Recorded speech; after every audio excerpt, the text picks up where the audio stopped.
केरल के राज्यपाल आरिफ मोहम्मद खान का बड़ा बयान। कहा, भारत में पैदा हुआ हर शख्स हिंदू, जो भारत का खाता है वो हिंदू, मुझे भी कहिए हिंदू। मुस्लिम धर्मगुरु ने बताया आरिफ खान को गैर मुस्लिम। But my complaint, serious complaint against you is, why don't you call me a Hindu? Kerala के राज्यपाल 28 जनवरी को तिरुवनंतपुरम में उत्तरी अमेरिका में बसे मलयाली हिंदुओं की ओर से आयोजित हिंदू सम्मेलन का उद्घाटन करने पहुंचे थे। यहां उन्होंने कहा कि सर सैयद अहमद खान ने एक बार कहा था कि मुझे नहीं लगता कि हिंदू एक धार्मिक शब्द है, ये एक भौगोलिक शब्द है। जो कोई भी भारत में पैदा हुआ है, भारत में पैदा हुआ अनाज खाता है, यहाँ की नदियों का पानी पीता है, वो हिंदू कहलाने का हकदार है। आरिफ मोहम्मद ने कहा कि आपको मुझे भी हिंदू कहना चाहिए। अंग्रेजों के समय में हिंदू, मुस्लिम और सिख जैसे शब्दों का इस्तेमाल किया जाता था, क्योंकि उन्होंने लोगों को धर्मों के आधार पर बांट दिया था। My complaint, serious complaint against you is, why don't you call me a Hindu? I do not consider Hindu is a religious term. Hindu is a geographical term.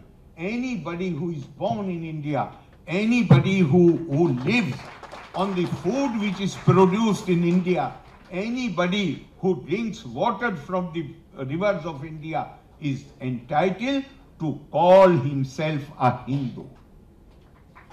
And you must call me a Hindu. तो वहीं केरल के राज्यपाल आरिफ मोहम्मद खान के बयान पर मुस्लिम धर्मगुरु मौलाना मोहम्मद साजिद रशीदी ने कहा, आरिफ मोहम्मद खान ऐसे इंसान है जिसको मुस्लिम नहीं मानता। उनकी ज़हनियत ऐसी है जो गैर मुस्लिम की भी नहीं हो सकती। देखिए, आरिफ मोहम्मद खान ऐसा आदमी है, हालांकि मैं माफ़ी चाहता हूँ, मैंने ऐसा आदमी बोल दिया। उसको मुसलमान नहीं मानते, क्योंकि वो हमेशा कुरान के ख़िलाफ़, इस्लाम के ख़िलाफ़, मुसलमान के ख़िलाफ़, उनकी ज़हनियत ऐसी है जो एक गैर मुस्लिम की भी नहीं हो सकती। हिंदू शब्द पर चल रही राजनीतिक बयानबाजी के बीच अगर देश की न्यायपालिका के शीर्षतम यानी सुप्रीम कोर्ट का नजरिया देखें तो 1966 के शास्त्री यज्ञ पुरुषार्थ जी केस में 5 जजों की संवैधानिक पीठ ने उल्लेखनीय बात कही थी।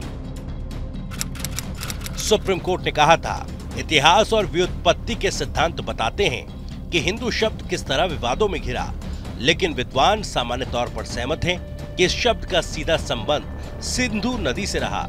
हिंदू धर्म की व्याख्या करना नामुमकिन न हो तो पेचीदा जरूर रहा। न तो इस धर्म में कोई प्रवर्तक है, न एक भगवान है, न एक धर्म सिद्धांत, न एक दार्शनिक विचार और न ही एक तरह की धार्मिक पद्धति या परंपरा। कुल मिलाकर इसे जीने का तरीका माना जा सकता है और कुछ नहीं। रमेश यशवंत प्रभु केस में सुप्रीम कोर्ट ने इस सवाल का जवाब दिया था कि क्या हिंदुत्व को चुनावी अभियान में इस्तेमाल करना कानून का उल्लंघन है। इसके जवाब में 1996 में सुप्रीम कोर्ट ने कहा था कि हिंदू या हिंदुत्व शब्द को किसी एक धर्म विशेष से जोड़कर समझना गलतफहमी है। ये शब्द भारत के लोगों की प्रकृति और संस्कृति से जुड़े व्यवहारों के संदर्भ में समझा जाना चाहिए। अगर इस शब्द को सांप्रदायिकता भड़काने के लिए गलत अर्थों में इस्तेमाल किया जाता है तो भी इस शब्द का वास्तविक अर्थ बदल नहीं पाएगा।